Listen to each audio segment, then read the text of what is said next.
Hi, I wanted to show you some more ways going about making models and working this time to build some stairs and to show you cutting out some walls out of foam core. So let me flip down here and show you where I am.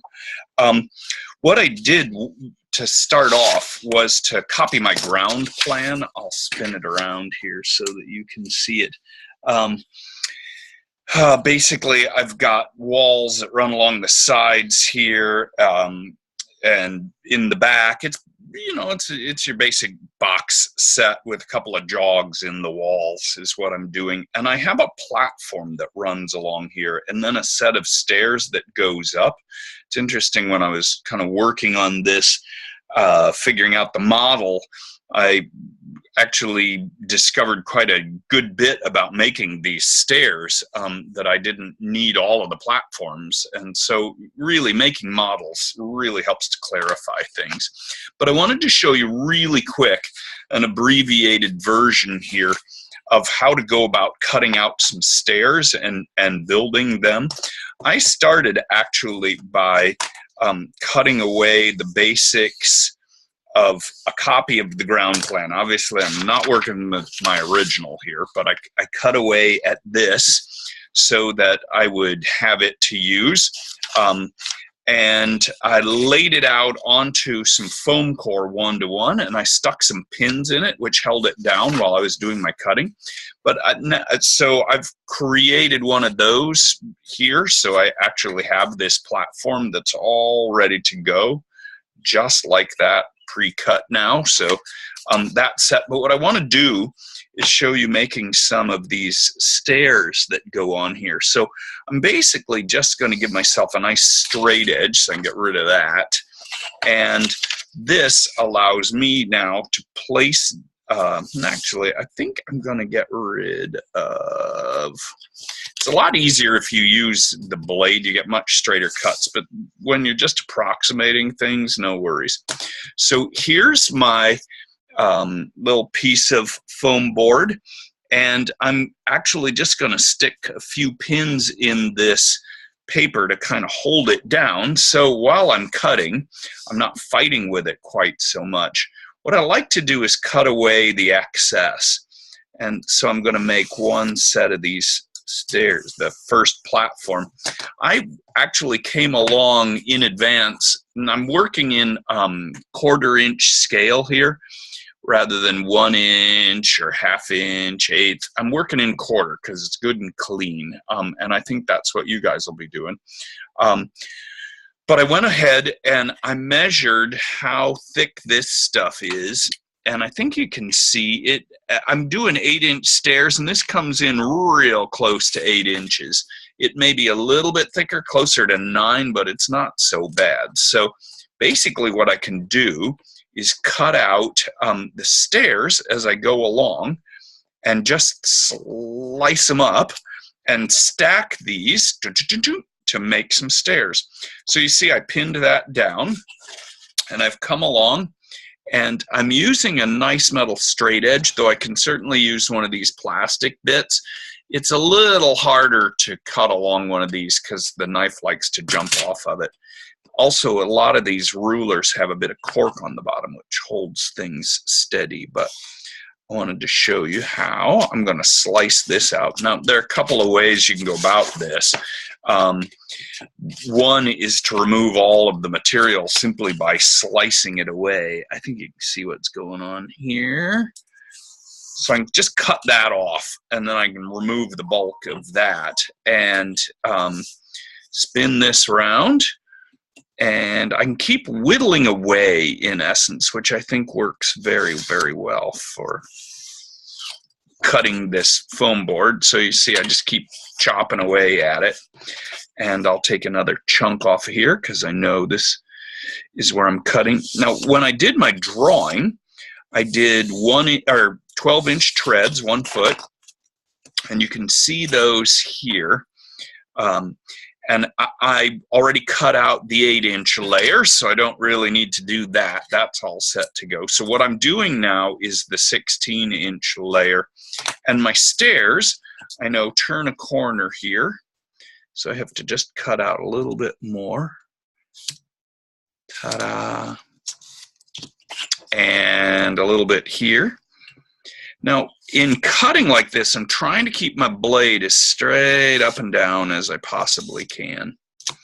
But do you see how these pins are just kind of holding that there? Now, I've cut this off. That's ready to fall away, but I got a little resistance back here. So I think what I'm going to do now is pull the pins.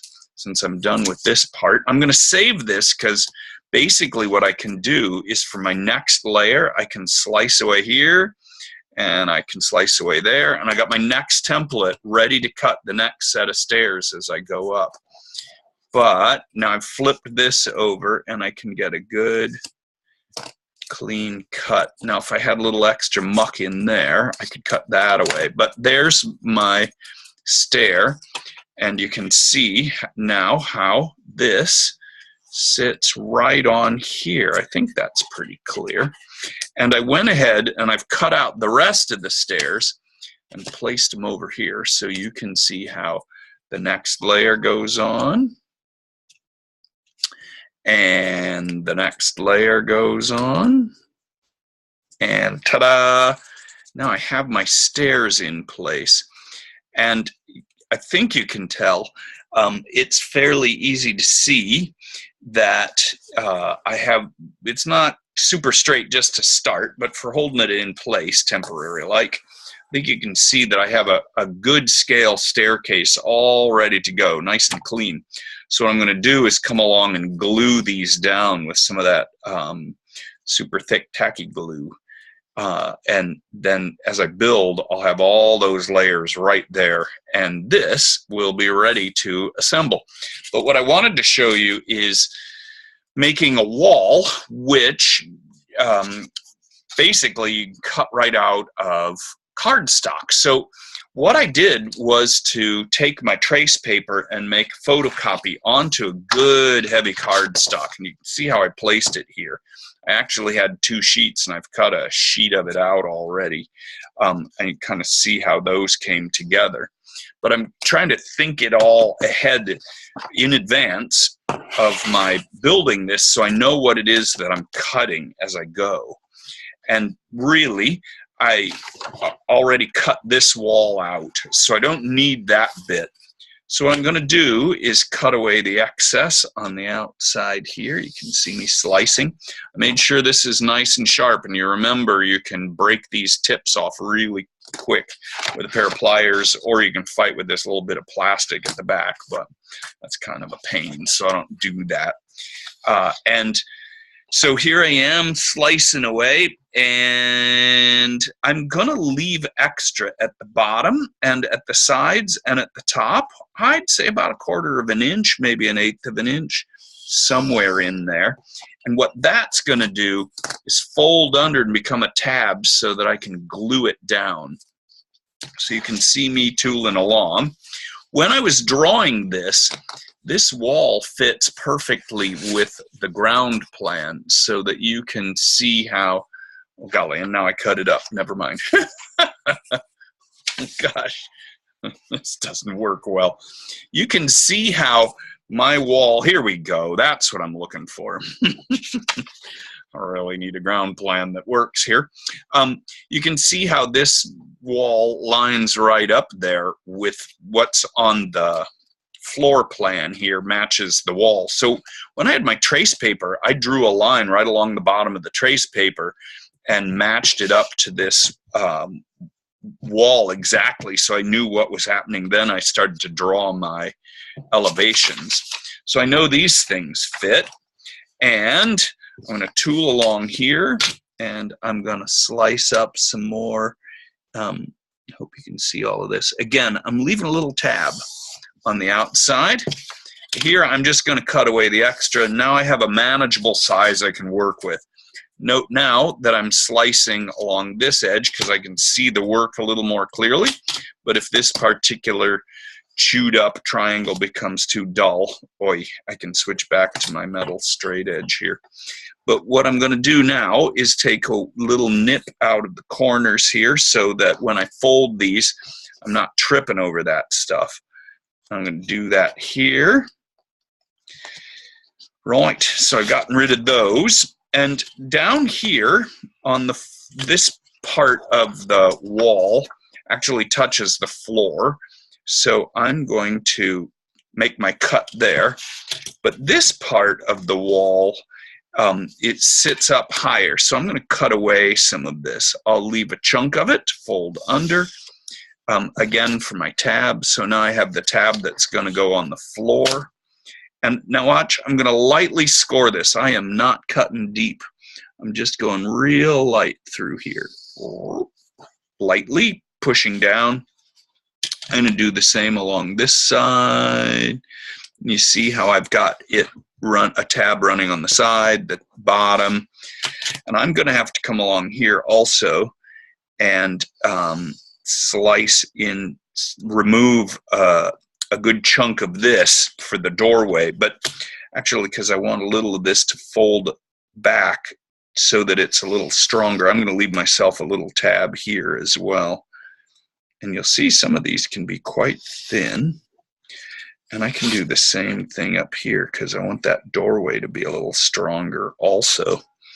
Now hopefully I can get rid of the rest of this nonsense so that the wall and the stairs will match up okay. I want to I'll probably have to trim a little more of these doorways away. But again, I'm going to go to the corners here so this will fold more clearly. That'll bend back. Now I've scored those edges all around. Let me make sure I did all of these. And this one. And now I'm going to do the tops real quick. And up here. Hope you can see what I'm doing. Yep. And here. And here. I want to show you cutting out a door and a window as well. So to make sure that you can see what's going on with the window, I'm going to cut away. I'm leaving the line in there, and my blade's fairly sharp, so I can get a pretty straight cut here. I'm freehanding these. Note that I was doing most of them with a straight edge. And if I don't quite finish out my cuts all the way into the corners, I'll just flip it over to take a look at it. Let me show you what I mean by that. So these should fall away. They don't quite. So now I flip this over and I can see where I haven't quite finished the cut. So I'll do that. Notice this line over there is a little crooked, and that's okay because on this set things are a little wonky and I don't mind that at all. So I can remove those. And notice over here I've got a door. So I'm going to leave this tab at the bottom and I'm going to slice this side or the top and the bottom, and then I'm going to slice along here where the door will open, but then where the hinges will be, where it's going to flop open, I went ahead and did a slight cut there. Still got me a little bit of stuff to get out of the way. I wasn't forcing that because I don't want to tear it. So now I can tilt that, and can you see how that allows me to have that door there? And this bit I can fold under, which stabilizes my walls. You see now that I've sliced all this. Again, just barely a cut into it, not pushing real hard. You see how stiff that's made these walls? Otherwise, they were just kind of real loose and pretty floppy, but because I've done this to them with, and I didn't end up scoring that very well, so that really won't fold, but I'm not going to force it too much. I haven't done that to any of these. So I'll pause here and stop the recording in a moment, but I wanted to show you how you can go ahead and cut these out and have them work to create these walls. Notice what I did here. I did a slice along here so it would fold, but over here I flipped it back and cut it this side so it would take a fold like that. And in this way you can make really good walls that go right into your set. And then these will come along and sit right down here into the model as it all starts to work together. So there you have it. I hope that that's helpful along the way.